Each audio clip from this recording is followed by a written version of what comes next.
2022-2023 프리미어리그 토트넘의 9번째 경기가 열리게 되었습니다. 브라이튼 대 토트넘. 토트넘이 원정 경기를 떠나게 되었습니다. 토트넘은 아스날전 패배와 챔스 경기 무승부로 2게임 연속 승리가 없으면서 분위기가 좋지 않았던 상황이었는데, 브라이튼전 이 한 경기로 분위기를 완전 바꿔놓았습니다. 경기는 1대0으로 토트넘이 승리했고 점유율도 브라이튼이 압도를 했는데 무슨 분위기가 바뀌었느냐?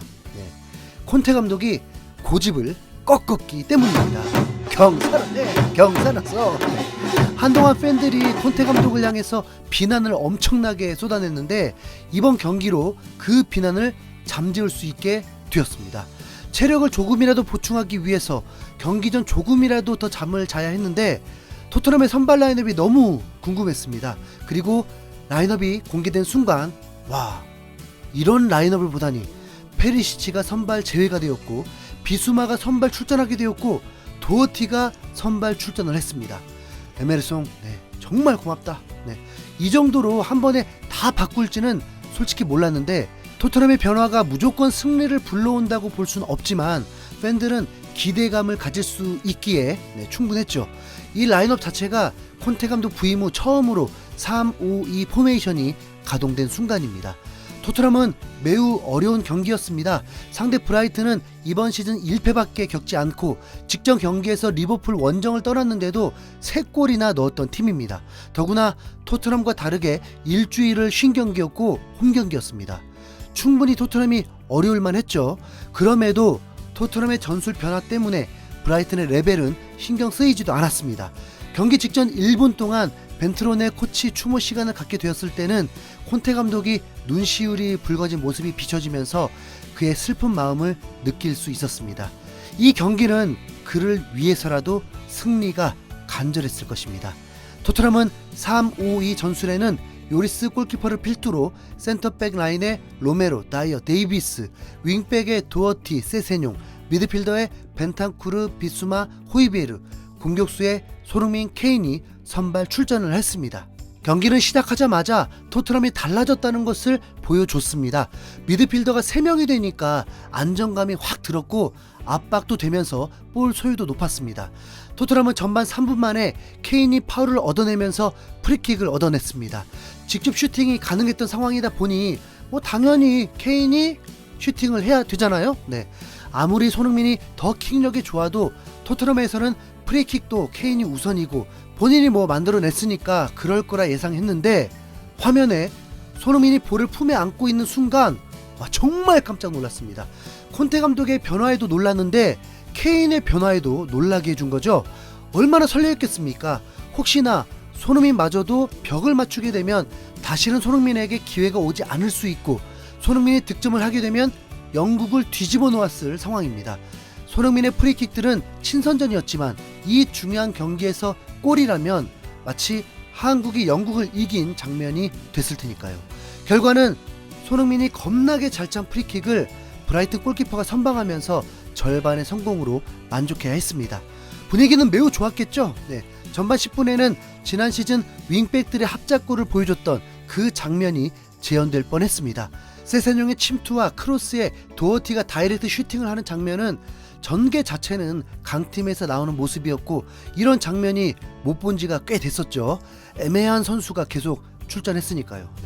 전반 20분에는 손흥민이 밀어주고 벤탄쿠르가 골에 가까운 중거리 슛도 보여주면서 원정에서도 경기를 주도하고 있었습니다. 선방에 막히면서 코너킥이 주어졌는데 이 찬스들로 결국 첫 골도 뽑아내게 됩니다. 손흥민의 크로스에 세컨볼을 호이베르가 다시 손흥민에게 연결해 주었고, 강한 슈터링을 케인이 동물적인 감각으로 헤딩으로 방향을 돌리면서 득점을 성공하게 되었습니다. 완벽한 골이었죠. 손흥민 케인 조합의 골이 43골로 늘어난 순간이었습니다. 이건 홀란 데브라이너도 넘어설 수 없는 기록일 것입니다. 손흥민은 브라이튼전에서 공격 포인트가 적었었는데 이 중요한 경기에서 토트넘의 승리를 부르는 어시스트를 추가하게 되었습니다. 토트넘은 이 한 점을 끝까지 지키면서 1대0으로 승리한 것입니다. 그래서일까요? 소파스코어, 후스코드닷컴, 풋볼에서는 손흥민에게 평점 1위를 주기도 했습니다. 토트넘이 득점하기까지는 슈팅을 6개를 기록하고 유효 슈팅도 3개를 기록했는데 이후부터는 브라이튼의 주도권을 내주게 되었습니다. 판단하기에는 좀 애매합니다. 브라이튼이 잘해서인지 토트넘이 체력 안배를 위해서 지키려 했던 건지. 전반전을 기록으로 살펴볼 때는 브라이튼이 더 잘한 경기 같지만 실시간 커뮤니티를 봐도 토트넘의 원정 전반전이 이전과는 완전 달랐다 보니 긍정적인 평가와 함께 기대감이 있었습니다. 콘테 감독은 후반전도 변화 없이 그대로 출전시켰는데 점점 숨이 좀 막혀오긴 했습니다. 브라이튼에게 계속 밀렸고 분명 실점 위험도 있었습니다.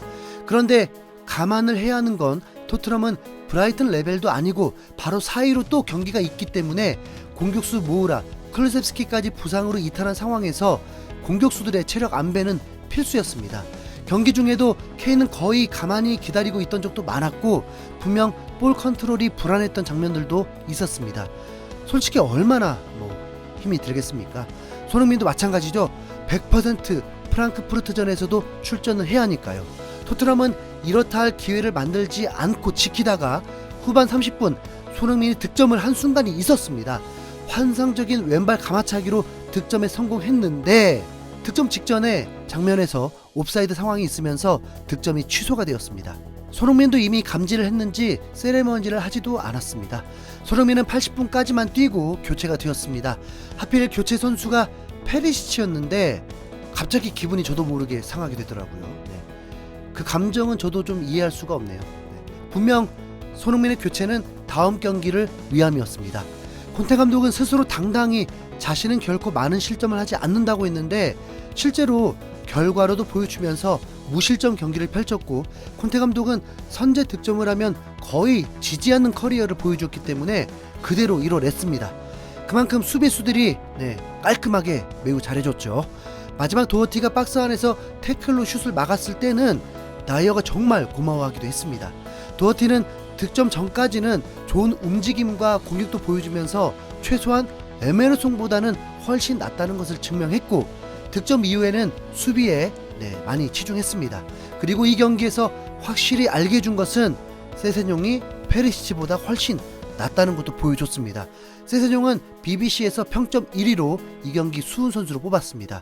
세세뇽은 플레이 자체가 매우 균형감이 있습니다.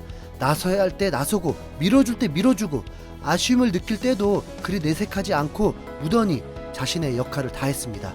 또한 비수마는 경고를 한번 받긴 했지만 산미들의 장점을 확실히 알게 해줬습니다. 그런데 브라이튼 소속으로 보여준 중거리 슛들은 언제 나올 수 있을지.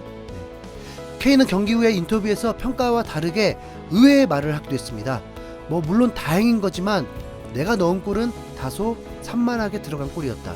손흥민이 빠르게 크로스를 건넸고 그걸 받아서 득점으로 연결했다. 팀 승리에 힘을 보태서 기쁘다.